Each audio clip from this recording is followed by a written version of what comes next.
Friends, today நம்ம மீன் குழம்பு எப்படி செய்யலான்னு பார்க்கலாம் வாங்க.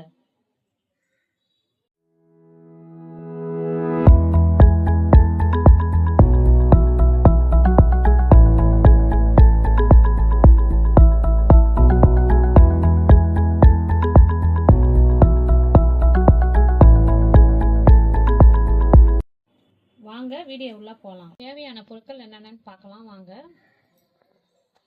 நான் ஒரு பெரிய வெங்காயம் வந்து நீள நீளமாக கட் பண்ணி வச்சுருக்கேன். 3 பச்சை மிளகா, கருவேப்பிலை, கொத்தமல்லி கொஞ்சம் க்ளீன் பண்ணி எடுத்து வச்சுருக்கேன்.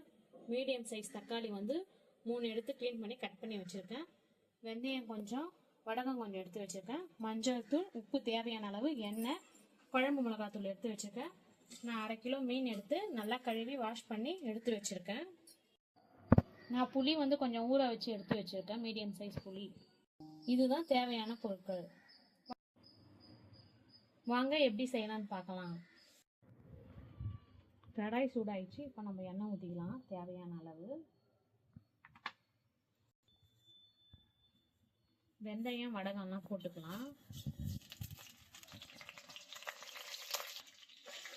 இப்போ இது நல்லா பொரிஞ்சிட்ட பிறகு நம்ம வெங்காயம், பச்சை மிளகாலாம் போட்டுக்கலாம்.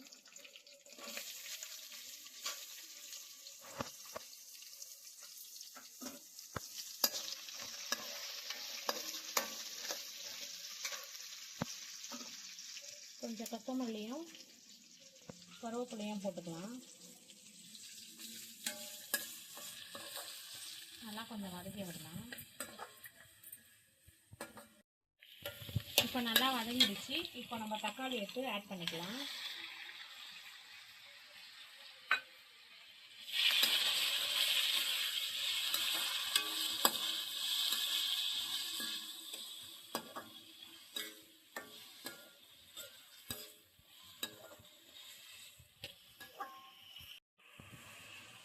இப்போ நம்ம இதில் உப்பு லைட்டாக ஆட் பண்ணிக்கலாம். வதக்கி நல்லா விடுங்க.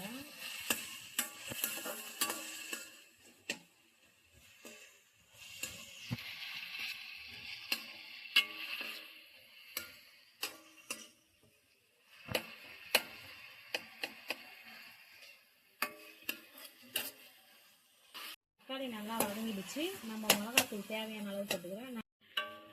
இப்போ நல்லா வதக்கி விட்டுருங்க. இப்போ நான் புளியை நல்லா கரைச்சிட்டேன். இதில் அப்படியே வடிகட்டி ஊற்றிடலாம் வாங்க.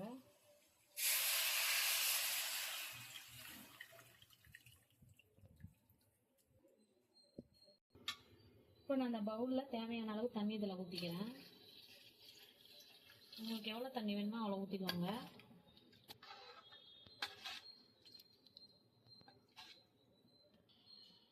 இப்போ இந்த டைமில் நான் உப்பு இதில் சேர்த்துட்டு நல்லா கலரி விட்டுக்கிறேன்.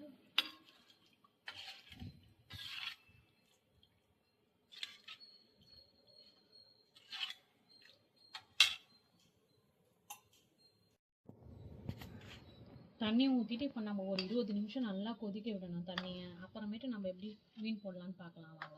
A few moments later. இப்போ 20 மினிட்ஸ் ஆயிடுச்சு. நம்ம க்ளீன் பண்ண மீனெல்லாம் அதில் போட்டுடலாம்.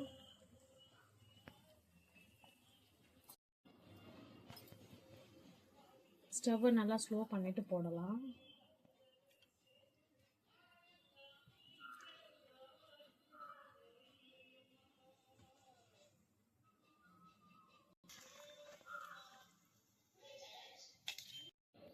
இப்போ மீனெல்லாம் போட்டு லைட்டாக இப்படி ஒரு கலரி விட்டுருங்க.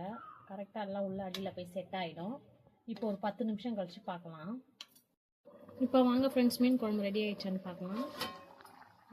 நல்லா கொதியெல்லாம் ஊதிடுச்சு. நல்லா ரெடி ஆயிடுச்சு. இங்கே பாருங்கள், ரொம்ப தண்ணியாக இல்லாமல் ரொம்ப கட்டியாக இல்லாமல் மீடியமாக இருந்தால் தான் மீன் குழம்பு நல்லா ஊற்றி சாப்பிட்றதுக்கு நல்லாயிருக்கும். இந்த பாருங்கள், மீன் கூட நல்லா வெந்துச்சு பாருங்கள். அவ்வளோதான், நம்மளுக்கு மீன் குழம்பு ரெடி ஆயிடுச்சு ஃப்ரெண்ட்ஸ். இந்த வீடியோ உங்களுக்கு பிடிச்சிருந்தால் லைக் பண்ணுங்கள், ஷேர் பண்ணுங்கள்.